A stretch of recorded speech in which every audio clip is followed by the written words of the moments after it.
Solve नहीं हुआ, मतलब करके ऐसा डाउट हुआ था, तो मैं वो डाउट क्लैरिफाई करने के लिए मैं पहले यहाँ पर सॉल्व करके दिखाता हूँ। हमारा जो इक्वेशंस है,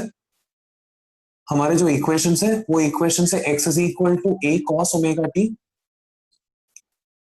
उसके बाद v is equal to a omega sine omega t with negative sine, उसके बाद a is equal to, actually ये a है ना, तो इसको एक काम करता हूं, मैं कैपिटल A इस्तेमाल करता हूं, minus a omega square, sine का फिर कॉस हो जाएगा, कॉस ओमेगा टी। ओके, तो ये तीन इक्वेशंस है, तो एक एक करके मैं उसका पहले टेबल बना देता हूं। टाइम की अगर बात करेंगे, टाइम पहले 0 0, फिर t/4, फिर t/2, फिर 3t/4, फिर t। ये टाइम के वेरिएंट्स है। ओमेगा टी की अगर बात करें, तो जब ये t 0 डालूंगा तो ओमेगा टी का वैल्यू भी 0 आएगा, यहाँ पर t/4 डालूंगा तो ओमेगा टी का वैल्यू π/2 आएगा, फिर पाई आएगा, फिर 3π/2 आएगा, फिर 2π आएगा। उसके बाद x का वैल्यू, v का वैल्यू, a का वैल्यू, ऐसे तीन सेट ऑफ वैल्यूज हमें निकालने हैं। ओके, अब ये रहा x का वैल्यू, x में ओमेगा टी की जगह पे 0 डाल देंगे, cos 0 1 होता है, जिस वजह से x का वैल्यू a आएगा, a multiply by minus a। उसके बाद ओमेगा टी π/2 यहां पर डाल दो, साइन π/2 इज, या π/2 नहीं, सॉरी 0, वापस बता रहा हूँ, ओमेगा टी का वैल्यू π/2 जो है वो यहां पर डालो, cos π/2 बिकम्स 0, cos π/2 बिकम्स 0, तो पूरा का पूरा टर्मिनोलॉजी 0 हो जाएगा। ओमेगा टी का वैल्यू पाई यहां पर डाल दो, cos pi is -1, -1 multiply by a is -a। Similarly 3π/2 यहां पर डालेंगे तो आंसर 0 आएगा, 2π यहां पर डाल देंगे तो आंसर a आएगा। v के लिए भी वैसे ही करना है, v के लिए ओमेगा टी 0 पहले यहां पर डाल दीजिए तो पूरा 0 हो जाएगा, तो इधर 0 आएगा।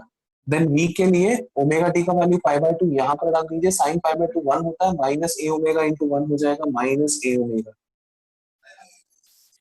ओमेगा टी का वैल्यू पाई यहां पर डाल दीजिए, sine of pi is again 0, इधर 3π/2 डाल दीजिए, इधर -1 मिलेगा और इधर का भी माइनस है, सो कुल मिलाकर आपको मिलेगा plus a omega. Then finally 2π का वैल्यू यहां पर डाल दीजिए, आंसर 0 आएगा। एक्सेलरेशन की अगर बात करें तो ओमेगा टी 0 का वैल्यू यहां पर डाल दीजिए, cos 0 1 होता है, तो आंसर आएगा minus a omega square. Then omega T का वैल्यू π/2 यहां पर डाल दीजिए तो आंसर 0 आएगा, पाई यहां पर डाल दीजिए तो इसका -1, इसका माइनस a ओमेगा स्क्वायर, कुल मिलाकर आपको मिलेगा plus a omega square. Then again 3π/2 डाल देंगे तो आंसर 0 आएगा, देन अगेन 2π डाल देंगे तो answer minus a omega square आएगा। Basically alternate, a 0 minus a 0 a, इधर 0 माइनस 0 प्लस 0, इधर -0 प्लस 0 माइनस, ऐसा ऑल्टरनेट होते रहता है। ओके, तो ये मैंने आपको होमवर्क में फिल करने के लिए बोला था। ओके, उसके बाद मैंने ग्राफ बनाने के लिए भी बोला था। ग्राफ बनाने में मैंने जैसे पिछली बार बनाया वैसे ही हम ग्राफ बनाएंगे यहाँ पर। चलो वहां पर बनाने की कोशिश करता हूं मैं। बोर्ड का वो हिस्सा जो है ना उसको यूटिलाइज करता हूं। ये रहा हमारा x,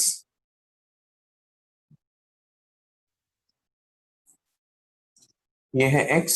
ओके, 1 2 3 4 पार्ट्स में तोड़ दिया है। तो बेसिकली x का वैल्यू a से स्टार्ट होगा, 0 माइनस 0 a, तो ऊपर a मार्क करता हूं, नीचे माइनस a मार्क करता हूं। a से स्टार्ट होगा, फिर 0, फिर माइनस, फिर 0,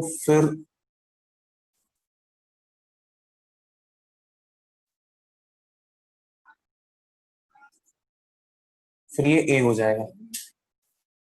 ओके, ये x का वैल्यू है। उसके बाद v की जगह पे हम डालेंगे v, ये t, ये basically 0 t/4 t/2 3t/4 and t ऐसे जाएगा। एंड देन v में भी वापस 1 2 3 4 डिविजन कर रहा हूं मैं, तो v का वैल्यू 0 माइनस 0 प्लस 0, तो ये 0 से स्टार्ट होगा, फिर ये माइनस पे जाएगा, तो 0 से लेकर माइनस पे जाएगा, फिर 0 पे जाएगा, फिर ये प्लस पे जाएगा, फिर ये 0 पे आएगा। तो 0 माइनस 0 प्लस 0, तो यहां पर आएगा माइनस ए ओमेगा, यहां पर आएगा प्लस ए ओमेगा। उसके बाद एक्सेलरेशन अगर देखेंगे हम,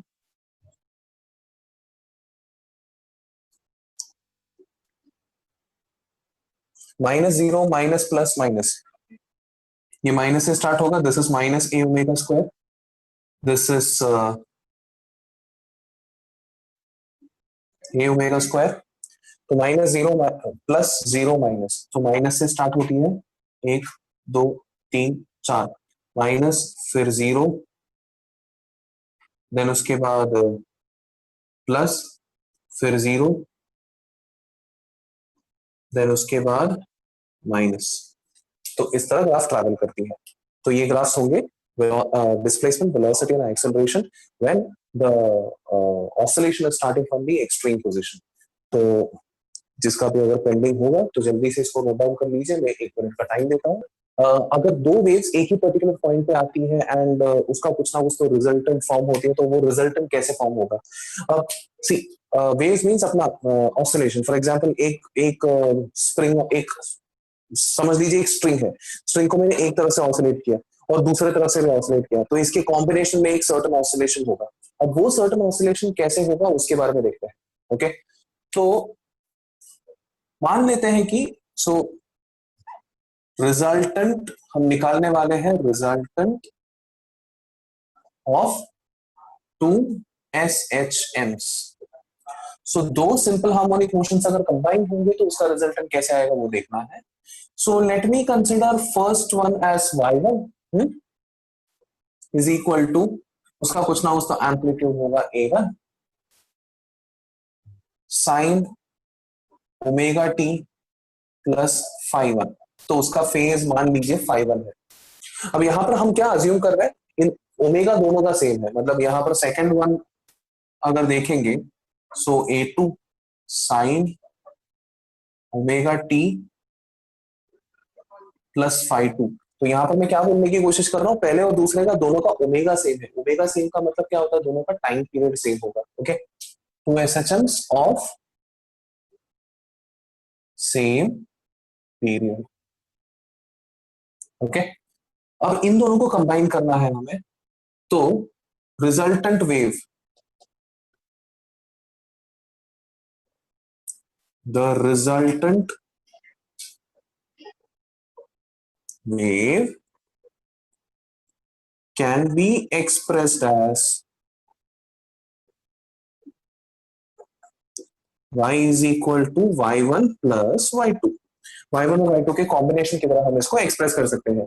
y1 की जगह पे मैं डालता हूं a1 sine omega T plus φ1, y2 की जगह पे डालता हूं मैं a2 साइन, या फिर इधर लिखने, उधर का जगह ऑक्यूपाई नहीं करना है बोल के मैं एक काम करता हूं, इसको थोड़ा लेफ्ट हैंड साइड में लेता हूं ताकि ये बाउंड्री के अंदर इसको फिट कर पाऊं मैं। y is equal to a1 sine omega T plus φ1 plus a2 sine omega T plus φ2। अब ये साइन a प्लस बी के फॉर्मूले को डालकर मैं इसको तोड़ने की कोशिश करता हूं। तो अगर मैं तोड़ूंगा इसको तो फर्स्ट वन में क्या होगा, A sine a plus B is equal to sine A cos B plus cos A sine B. ये चीज तो आपको भी पता है।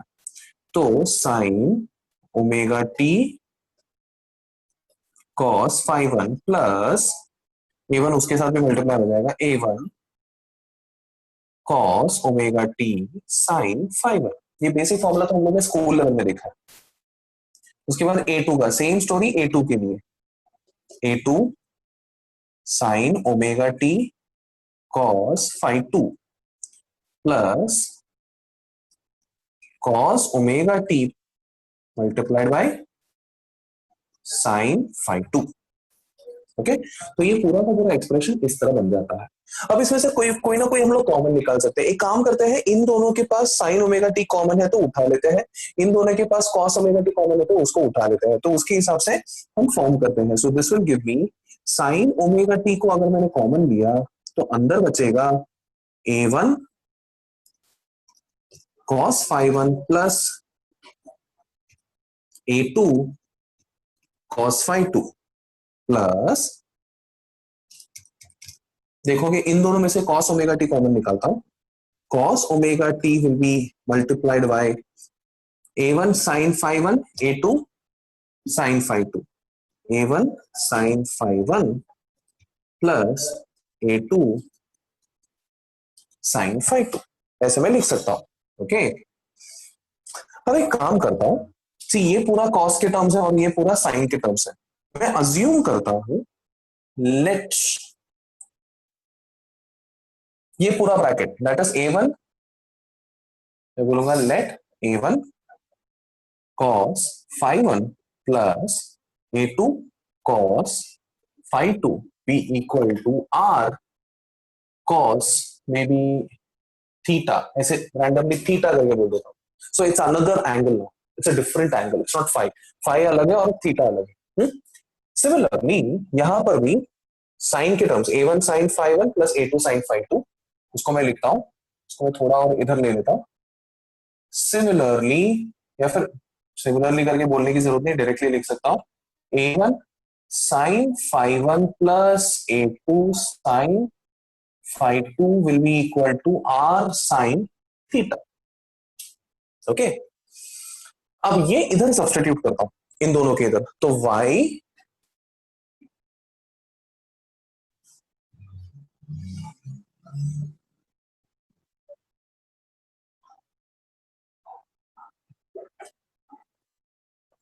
therefore y will be equal to sin omega t multiplied by ये ब्रैकेट मतलब r cos theta, r cos theta plus cos omega t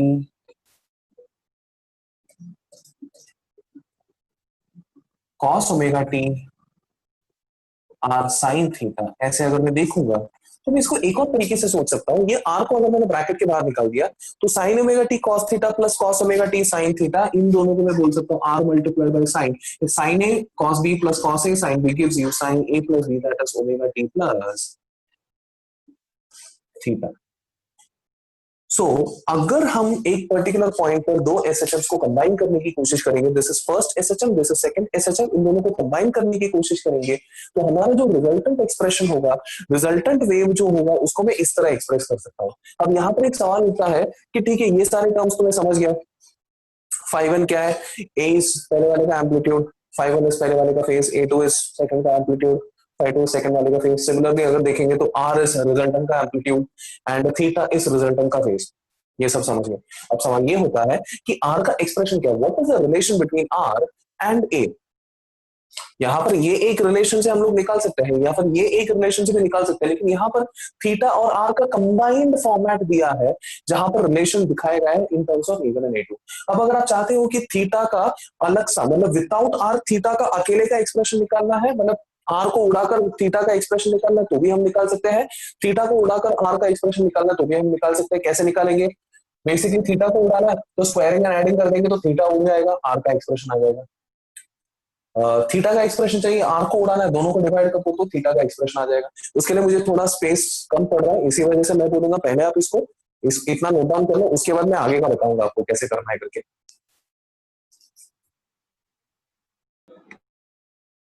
combine हो रही है तो इसका वाइब्रेशन और इसका वाइब्रेशन अगर साथ में वाइब्रेट होना शुरू हो गया तो साथ में जब वाइब्रेट होगी तो रिजल्टेंट वेव कैसे दिखाई देगा ये हम लोग सीख रहे हैं यहाँ पर। तो ये दोनों को कंबाइन करने का बेसिकली क्या होता है, इसका एडिशन होता है। इसका जब एडिशन होता है तो पहले वाले वेव का इक्वेशन दूसरे वेव का इक्वेशन दोनों लिखने का, दोनों को ऐड करके बाकी तो पूरा मैथमेटिकल प्रोसीजर है। यहाँ पर साइन ए प्लस बी के फॉर्मूले को तोड़ के sign A cos B plus cos A sine B डाल दिया, इसको भी तोड़ दिया, sign A cos B plus cos A sine B डाल दिया। अब इन दोनों के साइन को कॉमन निकाल के इस एक्सप्रेशन को यहाँ पर निकाल लिख लिया, इन दोनों के कॉस को कॉमन निकाल के इस एक्सप्रेशन को यहाँ पर लिख लिया। ओके, अब उसके बाद हम क्या करेंगे, ये जो ब्रैकेट के अंदर डाले है ना, ये कॉस वाले ब्रैकेट को हम कॉस के टर्म्स में रिप्रेजेंट करेंगे, साइन वाले ब्रैकेट को हम साइन के टर्म्स में रिप्रेजेंट करेंगे। उसके बाद जब इसको इधर ही सब्स्टिट्यूट कर देंगे तो ये जो इक्वेशन है वो कुछ इस तरह बन जाएगा, sine omega T cos theta cos omega t sine theta, जिस वजह से हमें आंसर मिलेगा sine omega T plus theta. Okay, अब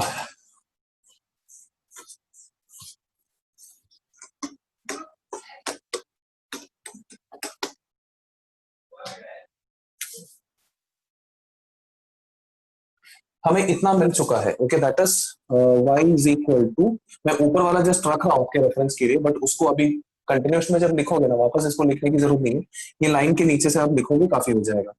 तो y is equal to r sine theta omega T plus r sine omega T plus theta, ये expression आपको मिल चुका है कि नहीं। अब इसमें से हमारा टारगेट क्या है, हमारा टारगेट है आर फाइंड करो और थीटा फाइंड करो। अब इन दोनों एक्सप्रेशन से चलो एक काम करता हूं, मैं इसको एक्सप्रेशन नंबर 1 बोलता हूँ, इसको एक्सप्रेशन नंबर 2 बोलता हूँ। मेरे साथ ही आपके बुक के अंदर भी मार्क करो expression number 1 and expression number 2, जल्दी से मार्क करो।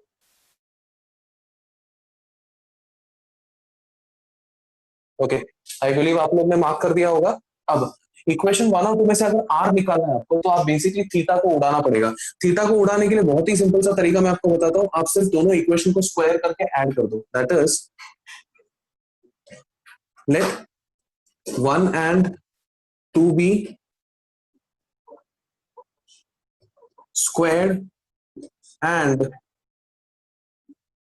एडेड। ओके, तो यहां पर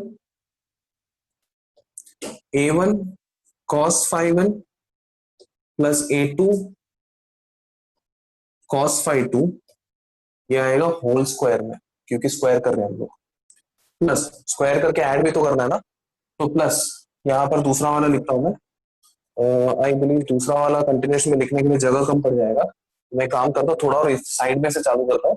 ओवर हियर सबसे एलएचएस में r1 r square cos square theta plus r square sine square theta, कुल मिलाकर आर स्क्वायर बचेगा। Cos square theta plus sine square theta is 1, तो 1 बोल के वो चला जाएगा, तो इधर सिर्फ आर स्क्वायर बचेगा।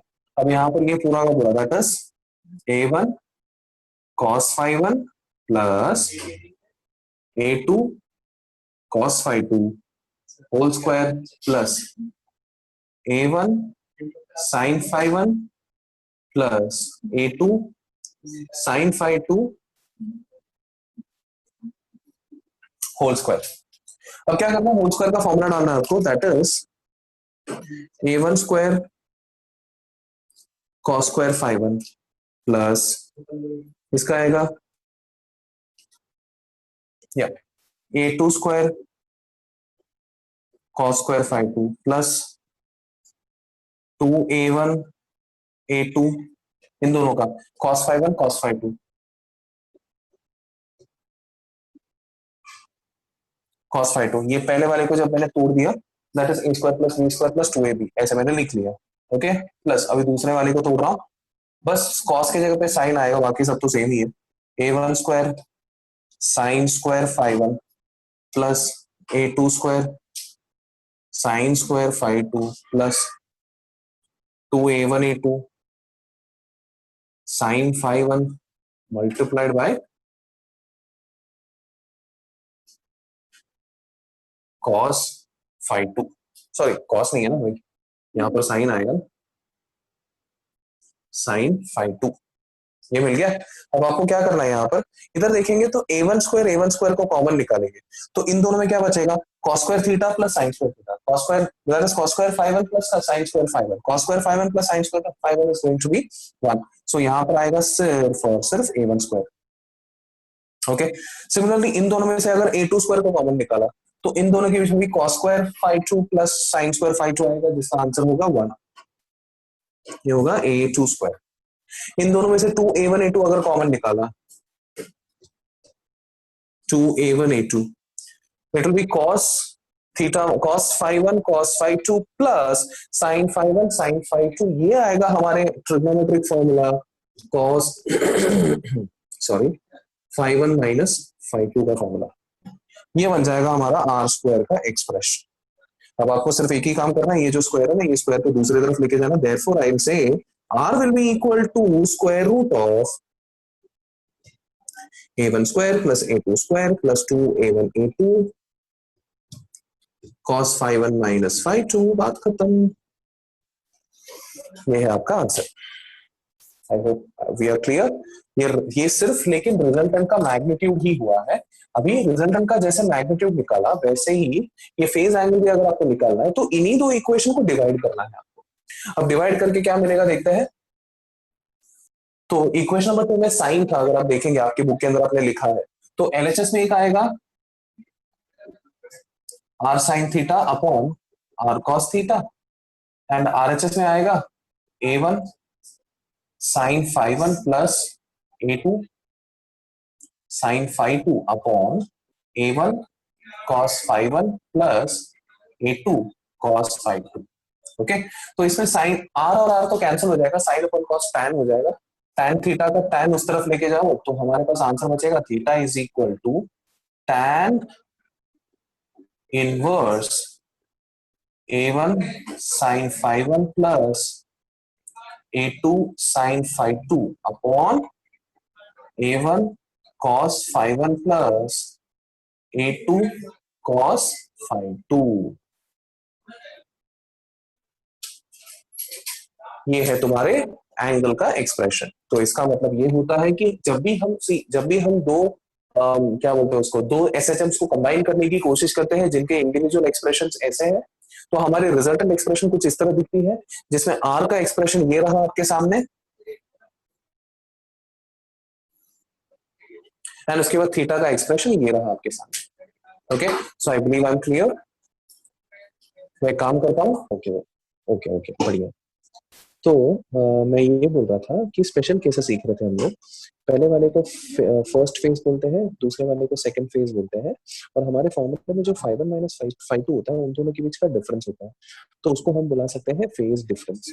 ओके, अब अगर कंडीशन ऐसा है कि टू एसएचएम्स आर इन फेज, मतलब फाइव वन और फाइव टू के बीच में डिफरेंस जीरो है, ये फेज का मतलब होता है फाइव वन और फाइव टू दोनों एक दूसरे से इक्वल है, मतलब उनके बीच में डिफरेंस जीरो हो जाएगा। तो दैट मीन्स ये एक्सप्रेशन में अगर डालेंगे कॉस जीरो का वैल्यू वन हो जाता है, तो यहाँ पर कॉस का वैल्यू वन डाल दिया, तो तुम्हारे रिजल्टेंट का वैल्यू जो होगा that will be it's like A square plus A one square plus A two square plus two A one A two is nothing but A one plus A two the whole square और square root में cancellation होने के बाद आपको resultant का value straight away A one plus A two मिलेगा।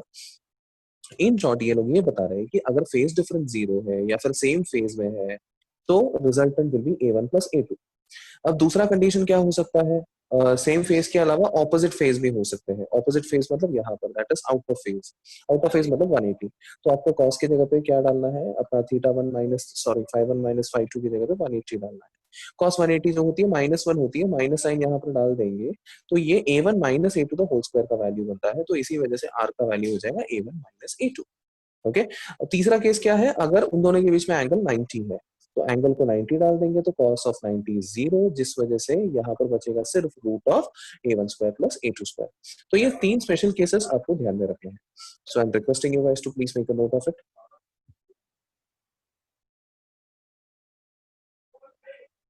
चलो जल्दी से लिख लो इसको, मतलब पूरा का पूरा थ्योरी लिखने की जरूरत नहीं है, सिर्फ हाइलाइट्स लिखोगे तो भी चल जाएगा।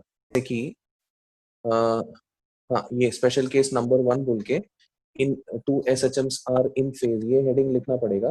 तो इस पे ये five one minus five two is equal to zero लिख लीजिए डायरेक्टली, और five one minus five two is equal to zero लिख लीजिए, उसके बाद डायरेक्टली ये आर का एक्सप्रेशन लिख लो दैट, और उसके बाद ये A one plus A to. उसके बाद वाला कुछ लिखने का जरूरत नहीं है, ये कुछ लिखने का जरूरत नहीं है, क्योंकि इवन ये भी लिखने का जरूरत नहीं है, ये तो अंडरस्टूड है। छोटे बच्चे लोग थोड़ी वो सब चीजें मेंशन करनी, तो जो मैं काट रहा हूँ वो लिखने का जरूरत नहीं है।